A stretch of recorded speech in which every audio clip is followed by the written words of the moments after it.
historiador Eduardo Agüero, una persona muy valorada en Azul por todas sus investigaciones. Eduardo, vemos acá sobre la mesa tantísimos libros tuyos sobre Monseñor Cáneva, sobre la Sociedad Protectora de Niños, los Belgrano, intendentes de Azul, Migueles, puedo leer algunos, ¿no? Digo, has investigado tanto, pero a mí me gustaría, antes de hablar un poco de cada cosa, me gustaría saber cómo llega la historia a tu vida.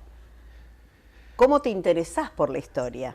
Bueno, en el año 2000 estaba terminando el secundario en una escuela técnica, nada que ver con lo social, nada que ver con eso, y salió justamente por mis notas, obtuve una beca de la Fundación Antorchas en ese momento, y bueno, había que presentar un trabajo, una investigación, trabajar en alguna cuestión vinculada con la carrera.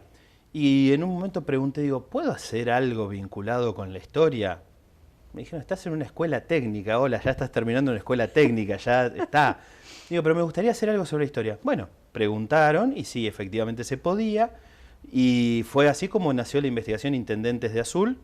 Empecé a investigar en la hemeroteca, ahí fue cuando mi primer acceso, digamos, a la hemeroteca Ollanarte. También justamente en esa época conocí al querido viejo Ollanarte en el diario El Tiempo, en el archivo.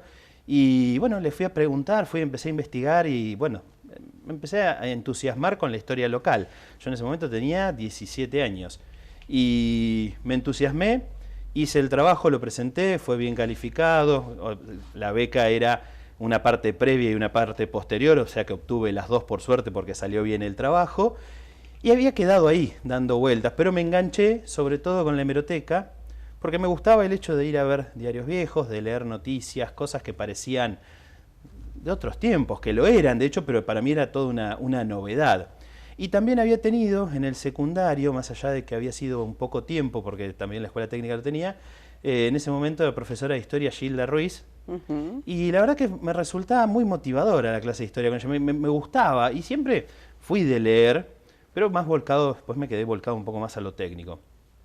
Y en un punto, cuando quise acordar, estaba colaborando en la hemeroteca, lo que yo hacía por hobby para ir a leer yo, en algún momento fui necesario para ayudar, para atender a los chicos que iban, a los que estaban en mi situación de hacía algunos años, que iban a buscar en la hemeroteca información. Y claro, me empecé a interiorizar y un día dije, ¿por qué no sacar a la luz ese trabajo que hice sobre los intendentes de Azul y lograr que sea parte de que sea un libro que pueda ayudar al resto? Porque lo entregué en ese momento mecanografiado, en el archivo del diario, en la hemeroteca, en algunos colegios y demás, en la escuela normal, donde también siempre tuve muy buena onda, hice el primario ahí, me quedé muy conectado con la gente de la biblioteca también, y dije, bueno, vamos a buscar la posibilidad de hacerlo un libro. Y en el año 2007 fue cuando logré hacer Intendentes de Azul, de 1955 a 2005, hice una actualización ahí del trabajo, y de ahí en más no paré, y empecé a trabajar en la hemeroteca, a ayudar todos los jueves. La verdad que ese lugar fue mi escuela de la historia local, indudablemente.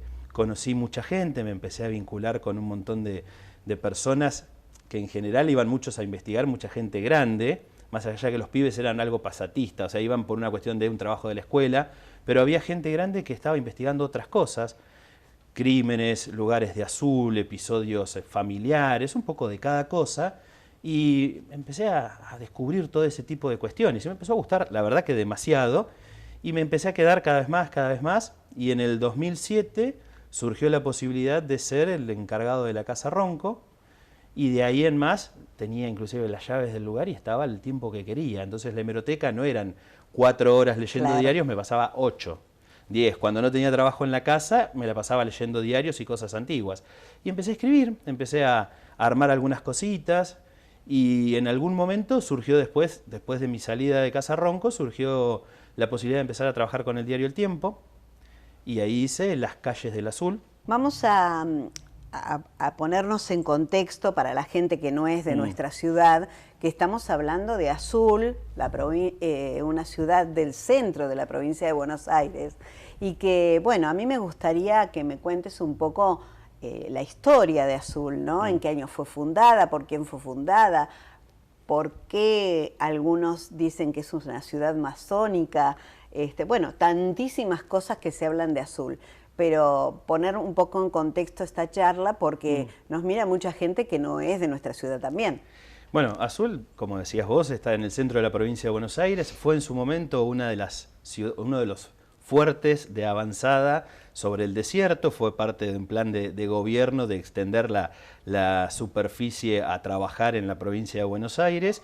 Y Azul nació justamente como un fuerte, el fuerte San Serapio Mártir del Arroyo Azul. Ese es el nombre que se toma como oficial durante mucho tiempo. Hay muchas derivaciones y después de distintas maneras de acortarlo o de nombrar al pueblo, pero en general se toma Azul? eso. Bueno, el nombre se toma del arroyo. Por el color. Por el color en teoría, porque muchos hablan de la flora autóctona, que no es autóctona, como demostró el ingeniero Farina, que hizo un trabajo muy, muy amplio con otras personas también, con otros ingenieros, y demostraron que esa flor, al no ser autóctona, en 1815 no puede haber estado en esta zona en semejante cantidad como para haberle dado el nombre al arroyo. Entonces lo más probable, y que coincide también en alguna teoría, Vicente Porro, que fue un historiador de nuestra ciudad de principios del siglo XX, hablaban del color del agua o el cielo reflejado en el arroyo, y esto de ahí derivaría el nombre de Arroyo Azul. Y después se toma para Fuerte del Arroyo Azul o Fuerte San Serapio Mártir del Arroyo Azul. Azul nace por parte de ese proyecto de avanzada, es una idea de Juan Manuel de Rosas, es el fundador intelectual, podríamos decir, del pueblo, y quien va a llevar esta función a la práctica va a ser el coronel Pedro Burgos, que en 1832, en diciembre de 1832, se instala en esta zona. Y ahí nace justamente otro de los problemas que siempre se discute, es la fundación, el día de fundación. No quedó ningún registro escrito, no hay ningún documento que indique que Pedro Burgos y la caravana fundadora llegaron a Azul el 16 de diciembre. Esa fecha recién se estableció un siglo después, en 1932. ¿Sí? Hay posibilidades que Burgos, habiendo sido analfabeto, no haya tenido en cuenta la idea de haber dejado un acta fundacional, lo cual es posible, pero en algún punto también es raro porque no era el único que venía y también venía con un escribiente que le podría haber indicado perfectamente: hay que hacer un acta fundacional, hay que hacer algún tipo de documentos. Pero lo otro que también ayuda un poco a pensar cuál fue el destino de ese acta fundacional, es que en 1833, en enero del 33, casi medio pueblo, que había avanzado bastante la construcción, desapareció en un incendio. Entonces es posible que en ese incendio se haya perdido el acta fundacional. ¿Por qué? Porque además en ese incendio falleció el escribiente de Burgos. Entonces es posible que entre las cosas, entre esa documentación que él tenía, se haya perdido el acta fundacional. ¿Fue un incendio intencional o un incendio bajo accidental? Accidental. Fue totalmente accidental. De hecho, en esa época, el verano de 1832 a 1833, todas las crónicas coinciden en que fue un verano muy seco. De hecho, el río Salado parecía prácticamente un arroyito, se lo podía cruzar con facilidad, lo cual facilitó la llegada de Pedro Burgos en menos tiempo, y toda esta zona estaba totalmente reseca, y vale tener en cuenta que era toda zona de pajonales. Habitada por los aborígenes. Bueno, los aborígenes no tenían un asentamiento fijo, claro, no es nómades. Que estaban acá, estaban en cualquier lugar, entonces es difícil decir estaban acá, un poquito más allá o un poco más acá. Entonces llegan a un lugar que no había otra población, no había otro asentamiento, salvo que mencionan en algún momento una colonia de negros en lo que se conoce hoy como San Benito, el puente San Benito en la zona del balneario.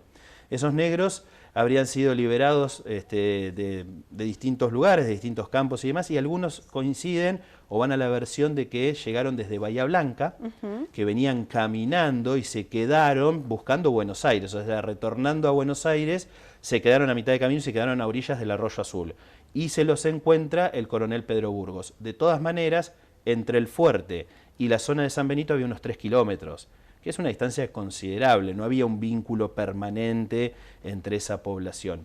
Pero cuando se asienta Burgos, acá no había nada. Los testimonios hablan, o las cartas que quedaron, algunas que quedaron, por ejemplo, de Francisco Mesura, que fue el que trazó el pueblo, hablan de una zona de muy buenas tierras, de muy buena calidad del agua por el arroyo, pero con un defecto enorme que era no tener leña. No había árboles en esta zona. Es mentira eso de la pampa tiene el ombú, no había nada. Eran toda zona de pajonales, entonces era como el único problema, pero que tenían la esperanza de que se solucionara prontamente. Y Azul empieza a crecer al estar justamente en un límite entre lo que se luchaba para seguir ocupando territorio hacia el mal llamado desierto, porque estaba ocupado de alguna manera, es la puerta de entrada también y la puerta para el comercio. Es prácticamente una especie de puerta giratoria, claro, en el cual llegaban cosas para vender, se vendían y al mismo tiempo se compraba y se ingresaba. O sea, entraba y salía mercadería. Aparte teníamos dos puertos. De alguna, claro, Bahía Blanca, y Buenos Aires. Exacto. Entonces teníamos una actividad importantísima y Azul crece mucho, pero sobre todo va a crecer mucho desde 1880 a 1930. La primera etapa, los primeros 50 años, es muy militarizado, pero con un crecimiento realmente extraordinario. Y viene, imagínate si Rosas quería a Azul como una especie de, podríamos decir, de ciudad hijo, que manda a su propio hijo adoptivo, pero lo manda a Pedro Pablo Rosas y Belgrano para comandar el fuerte. Estuvo aquí más de 20 años. Y de hecho, los hijos de Pedro Pablo nacen en Azul, muchos de ellos, los nietos adoptivos de Rosas, y que en realidad eran nietos biológicos del general Manuel Belgrano. Y buena parte también de la familia de Belgrano estuvo en esta zona, la hija, yernos, bueno, fue la verdad que para Azul, digamos, la historia en sí trae a un montón de personajes porque era un punto de importancia, sea por el comercio, por la actividad que se tenía, era realmente un lugar de trascendencia. También Sarmiento. Sarmiento un poco más adelante no estuvo en Azul, pero sí Sarmiento propone que uno de los lugares ideales para convertirse en capital de la provincia era sí, justamente Azul. Y hemos tenido por acá muchísimos personajes históricos, más allá de los que venían por cuestiones políticas, por hacer campañas. Hace unos días se cumplieron 130 años de la Revolución Radical del 93, que la inició Hipólito Yrigoyen desde Azul. Han pasado presidentes, bueno, tenemos montones de personajes históricos que han estado en nuestra ciudad, algunos circunstancialmente, brevemente, otros han estado más tiempo. Mitre ha estado viviendo en Azul más de un mes, otros, Lola Mora estuvo también en nuestra ciudad, Alfonsina Storni vinculada. Realmente fue una ciudad, y sigue siendo una ciudad vinculada con la historia nacional mucho.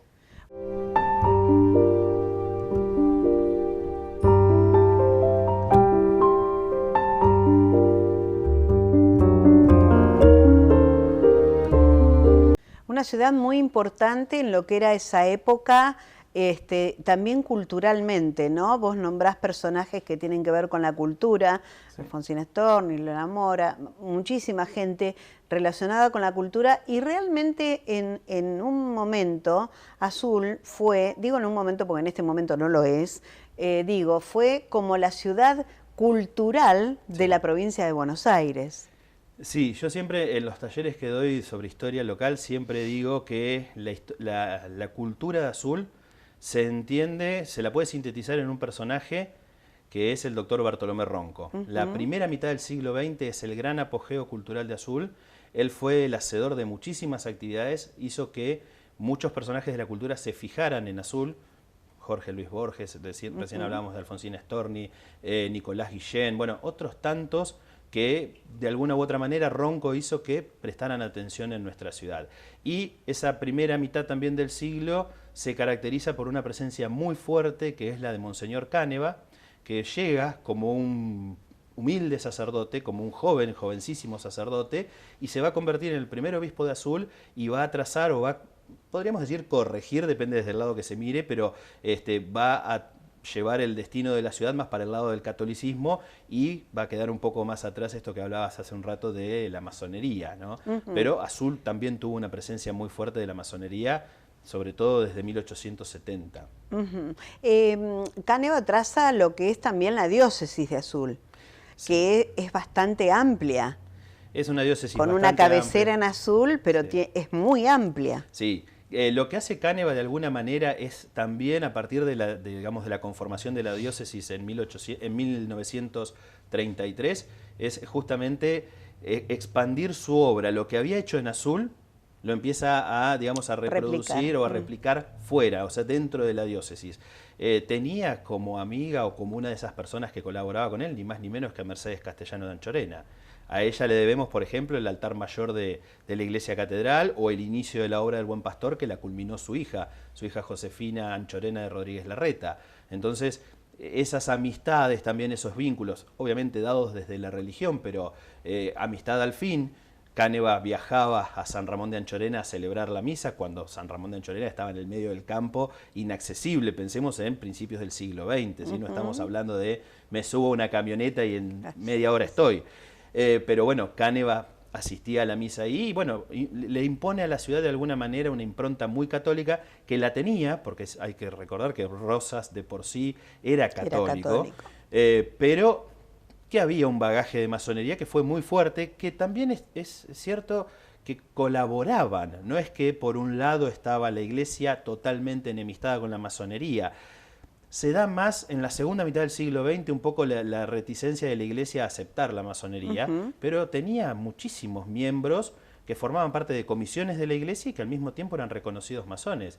¿Y quién trajo la masonería acá? Bueno, el fundador de la logia acá de Azul fue Álvaro Barros, en 1867, pero de los más famosos que tuvimos acá, la familia Piazza, los 5 hermanos eran masones, después los Marchicio, bueno, hubo muchísimos personajes también de Azul que estaban vinculados, Matías Miñana, bueno, Verdier como médico, un montón de profesionales que estaban ligados justamente a la logia y que fueron parte del progreso. Era una visión distinta de la sociedad, del desarrollo, que en algún aspecto chocaba un poco con la iglesia, pero creo yo que era más una cuestión de teoría que en la práctica. Entendían los dos grupos que el progreso estaba en construir y en trabajar mancomunados, ¿no? Ahora pensamos, somos muy separatistas en estos tiempos. Sí. Nos encanta decir, bueno, estás de un lado o estás del otro. Y en estos casos trabajaban juntos. Hay mucha documentación que habla de personajes de la logia formando parte de comisiones de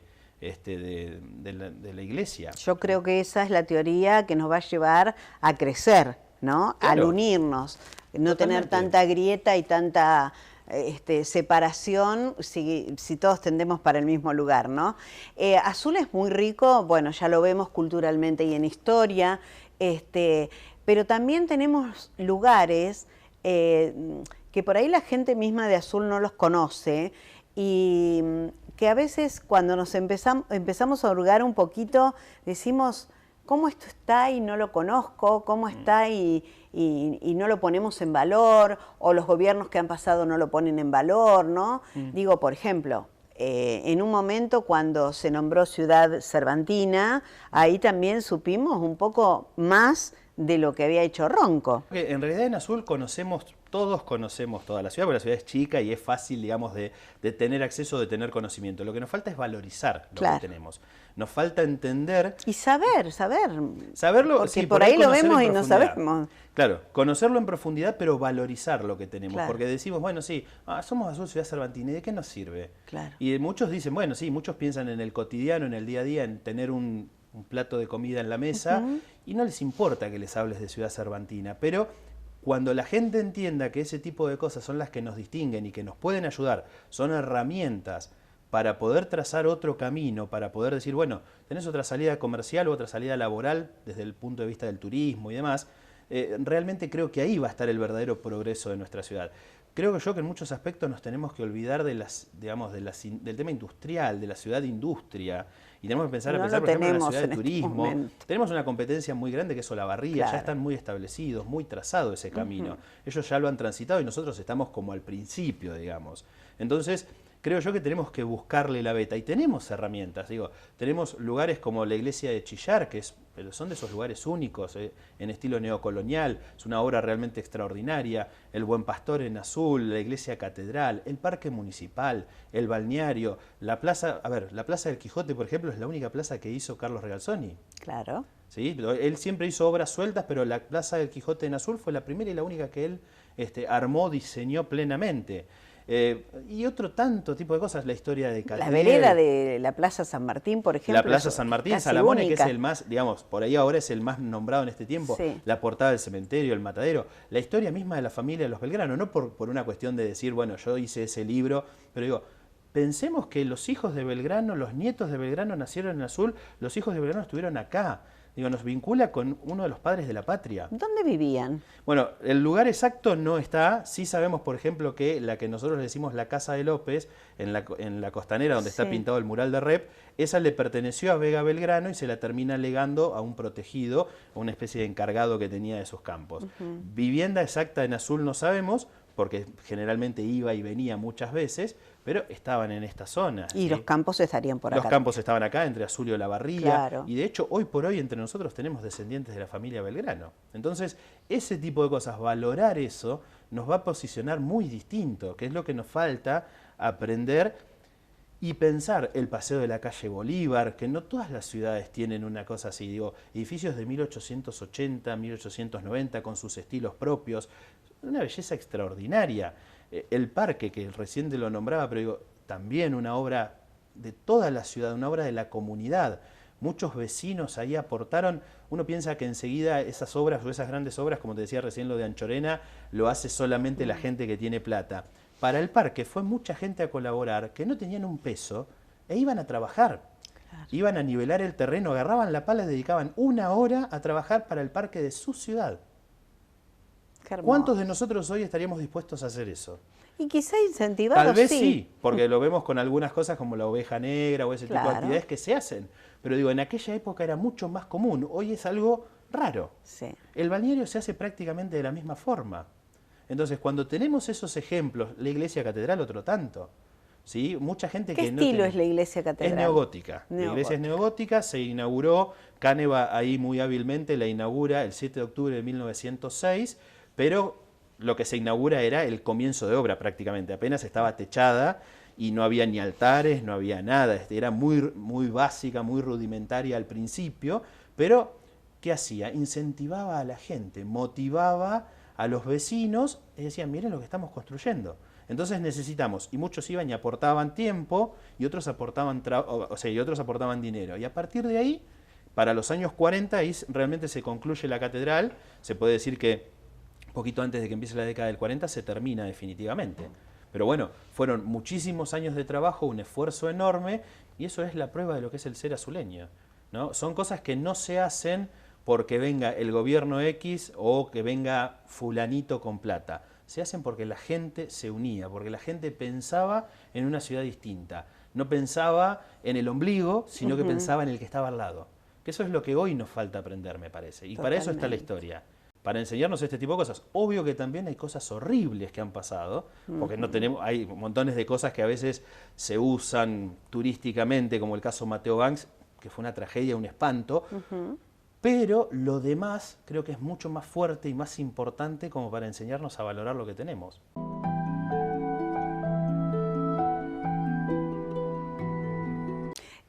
Háblame un poco de Ronco. Ronco. A ver, yo estuve muchos años trabajando ahí en la hemeroteca, hasta el año, entre la casa y la hemeroteca, hasta el año 2012. Por mucho tiempo, bueno, estuve entre sus cosas personales. Es muy loco trabajar en un museo, en una casa que se fue construyendo como museo, que se fue haciendo museo. Porque era su casa, era su casa, que después la va a terminar legando doña María de las Nieves Jiménez, María de las Nieves Clara Jiménez, más conocida como Santa. Su esposa va a ser la que finalmente va a legarle la casa a la biblioteca. Ronco era un coleccionista, un apasionado, un tipo de esos que también entendió, creo yo, en la ciudad desde el punto de vista cultural, un gran lector, con sus grises. Yo siempre también aclaro, ¿no? Ninguno de los personajes de nuestra ciudad es ni del mundo. Ni del mundo, pero bueno, pero hablando de Azul, que es donde por lo menos es mi ámbito, no hay ninguno que sea inmaculado. Y tuvo sus picardías, tuvo sus fallas, tuvo sus cosas de ser humano, ¿sí? Pero entendió que la cultura era un camino, le legó a la ciudad, le legó en realidad a la biblioteca, pero a través de la biblioteca a la ciudad, el Museo Esquirro, con sus colecciones de platería mapuche, platería criolla. La colección de platería mapuche es de las más importantes del país. Ponchos, hay de todo en el museo, verdaderamente una gran cantidad de cosas. Y hacia los 2000, en el 2004, 2007, se da esto de Azul Ciudad Cervantina, que es justamente por sus colecciones. Él era un gran fanático del Quijote, de la obra de Cervantes en realidad, y lo mismo que de la obra de José Hernández, puntualmente el Martín Fierro. Y llegó a tener libros únicos. libros autografiados, por ejemplo, por José Hernández, o ediciones de 1697, la edición más antigua que tuvo Ronco dentro de su colección. Digo, los libros más pequeños. Los libros más pequeños, los libros en algunos idiomas que eran verdaderamente una rareza para la época, o eran muy pocos, no circulaban. Pensemos nosotros también que Azul está a 300 kilómetros de la capital, en lo que para muchos es el interior olvidado y alejado, más allá del ritmo que nosotros le queramos dar a la ciudad, o de lo que queramos creer de Azul, pero para la época era decir, estás allá lejos. Claro. Y él, sin embargo, tenía esas ideas también de Azul como una ciudad de la cultura, con una actividad importante. Y bueno, creo yo que uno de los grandes sucesos de su vida fue justamente la pérdida de su hija, de Carlota Margarita, y ahí se nota cómo ese matrimonio, como Santa y Bartolo, como les decían, de alguna manera, más allá de que muchos los marcaban con alguna relación en algún tiempo distante, como todo matrimonio también, esa pérdida los unió y les marcó también o les clarificó un poco más el rumbo, y adoptaron, creo yo, que en buena medida a la ciudad como si fuese esa nena, como si fuese esa hija. Y todo lo que tuvieron lo dieron a la ciudad. De hecho, hay algo en homenaje a Margarita. Exacto, el cantoncillo de Santa Margarita alcanza con leer esa carta que ellos le mandan a la intendencia. Ese es el lugar que ellos le dejan esa plaza se la dejan a la... ¿Qué intendente estaba en ese momento? Y en los años 40 justo hay una cuestión de comisionados, y ahí cambiaron y ellos lo donan en un momento y no lo pueden inaugurar hasta bastante después. Pero no recuerdo justo ahora el intendente que estaba a cargo, pero en la carta que ellos hacen, que se publica en el diario, ellos marcan que quieren que ese lugar sea un lugar para el disfrute de los chicos, para los vecinos. O sea, no era mucho... Y es tan bello ese lugar. Es lugar. Hermosísimo, pero en esa época era muy común hacer un gran mausoleo en el cementerio.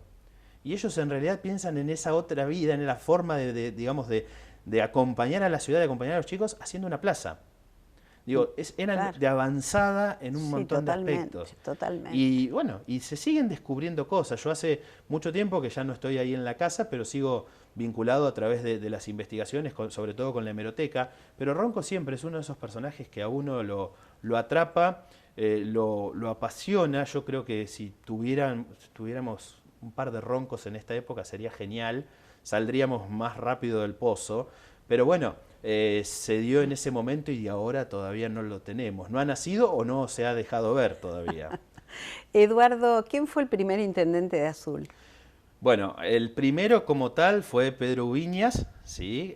Con las leyes de municipalidades, y su familia, a ellos les debemos, por ejemplo, el barrio Plaza Ubiñas. En ese momento los mandatos duraban apenas 2 años, hay una gran inestabilidad del interior, digamos, los gobernadores... ¿Qué año era más o menos? 1886.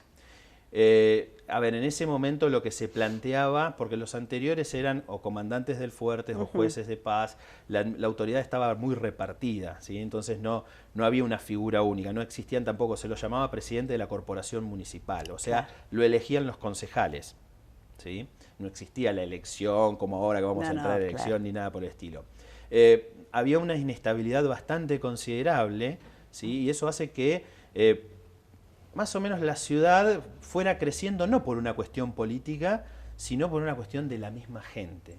¿Sí? Somos los mismos azuleños, digo, somos como si fuera que hubiera vivido en esa época, pero son los mismos azuleños los que impulsaban las cosas, impulsaban las actividades o impulsaban los crecimientos edilicios y demás. Es como que no se dependía tanto del gobierno, no se quedaban esperando que este gobierno o aquel hiciera tal o cual obra, ¿no? Y inclusive hay muchos que se encontraban con las obras en proceso y no les quedaba otra que dejar y seguir.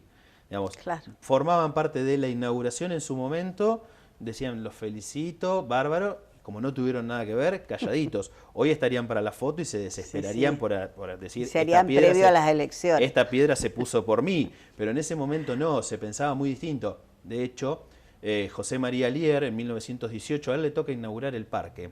Y él dice, y lo dice muy claro, y es muy interesante también el discurso que da, palabras más, palabras menos, él dice que esa obra, el parque en sí, no era una obra ni de una administración ni de un intendente, esa obra era la obra del vecindario de Azul, y a él lo único que le tocaba era dejársela al vecindario para que el vecindario la cuide.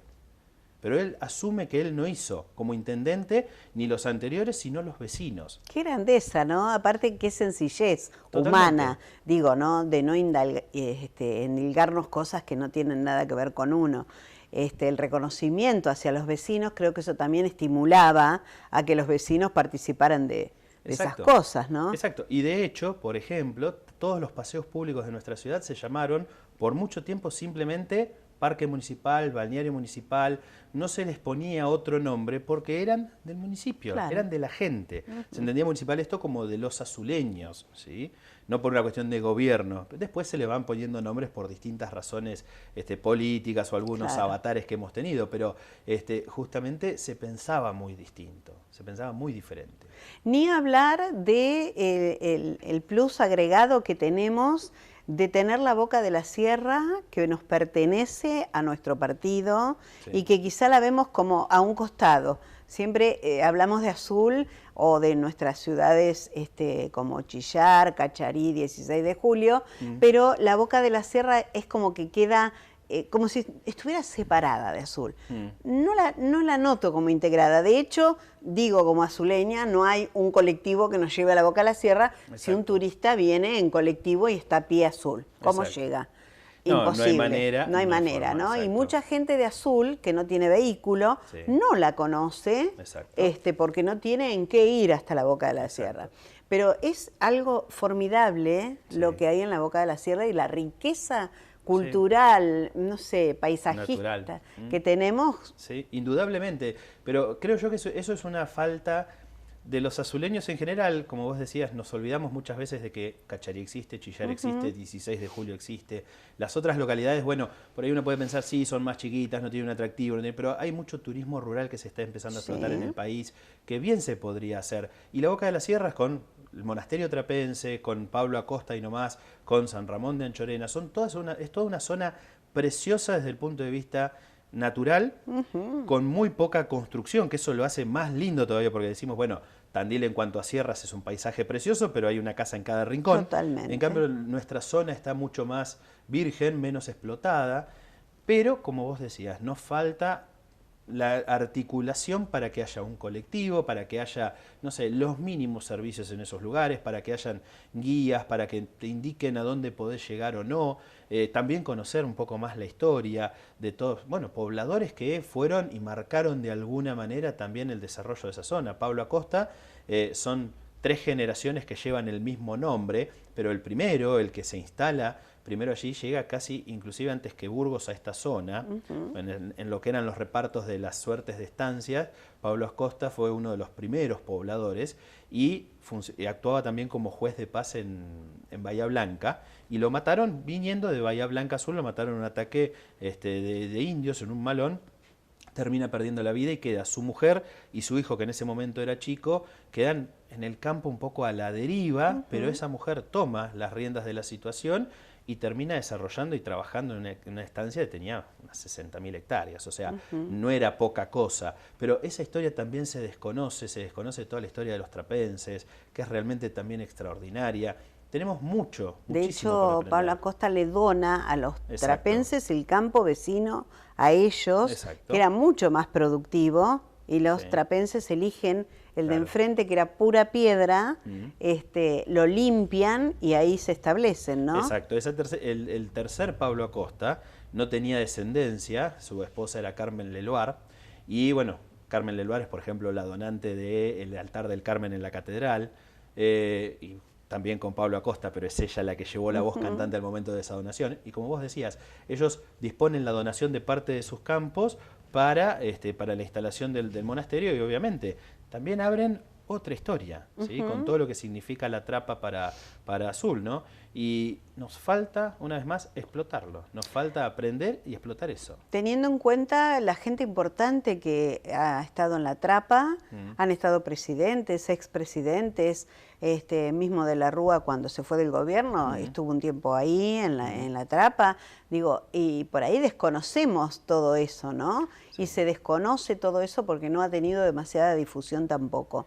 Y porque ellos también hacen del silencio un culto, claro, que tampoco cuentan y más y después le endilgamos nosotros, nos gusta ponerle historias y cosas, pero bueno, sí es cierto que han venido muchas personalidades o que han estado en la zona y eso es importante. Eduardo, si hoy nos está viendo un turista y dice, voy a ir a Azul a conocerlo, ¿vos qué le dirías? ¿Por dónde empezarías? O, a ver, convengamos que el parque y el balneario están situados en lugares que forzosamente pasás y vas a dar una vuelta, o la Plaza San Martín.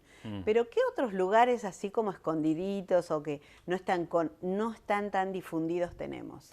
A ver, yo arrancaría el recorrido por el Corazón de Azul, sí, por la plaza. Sí. Eso sí, porque es una obra de Salamone, es una obra muy particular, nos caracteriza. ¿Es verdad que en principio no estuvo San Martín? A ver, la estatua de San Martín es lo último que se coloca y con eso se da de alguna manera por inaugurada la plaza. Eso ¿Pero antes hubo otra cosa ahí? Hubo varios. Mira, a ver, la historia de la plaza de alguna manera arranca siendo Plaza Mayor, ¿sí? O le decían Plaza de las Carretas porque era donde justamente estacionaban los viajeros.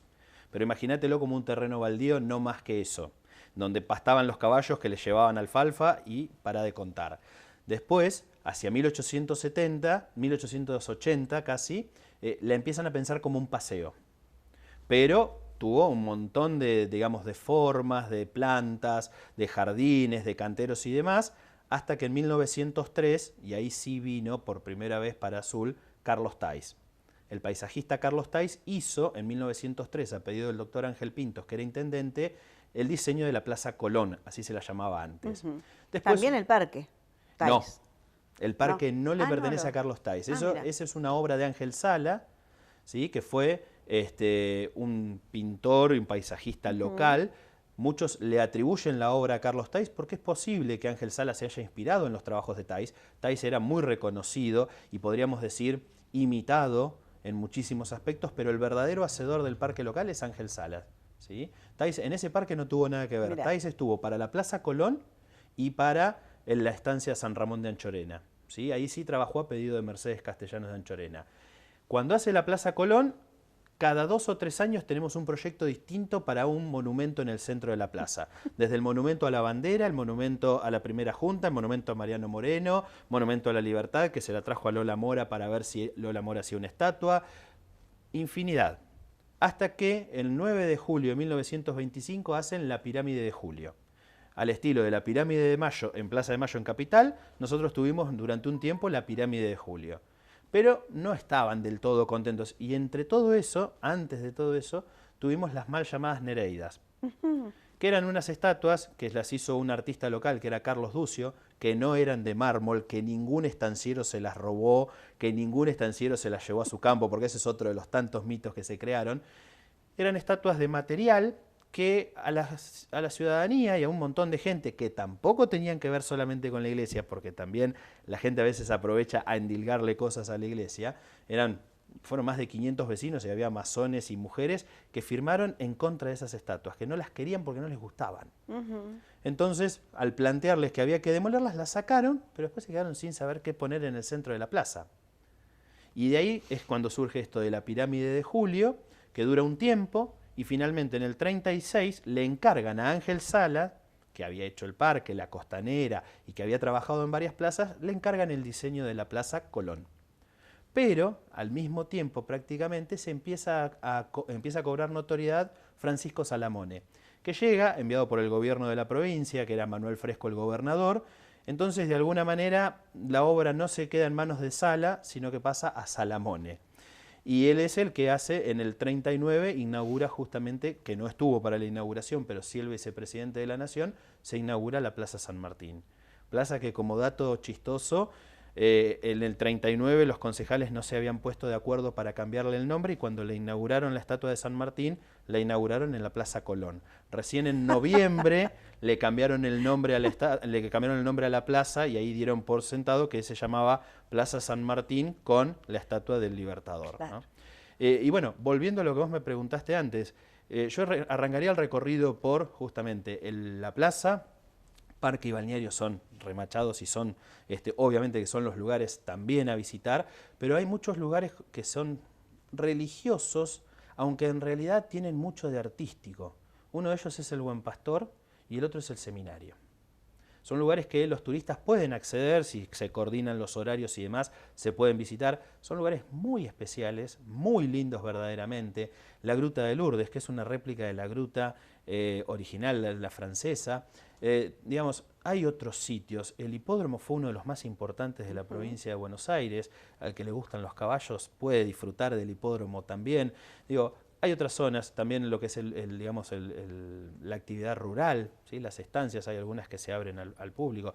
Y la ciudad es descubrirla, es ver lugares y tener por ahí la suerte de que alguien te cuente sobre algunos sitios, pero verdaderamente llena los ojos. Creo que uno cuando va a otras ciudades y las recorre, tendríamos que ser un poco más contemplativos con Azul y lo empezaríamos a valorar mucho más. Tenemos muchas cosas hermosísimas realmente. Eduardo, tenés una colección de libros impresionante que has escrito que yo creo que esta charla va a dar para que alguien más quiera saber sobre el Buen Pastor, sobre la Sociedad Protectora de Niños, sobre los intendentes, sobre los belgranos.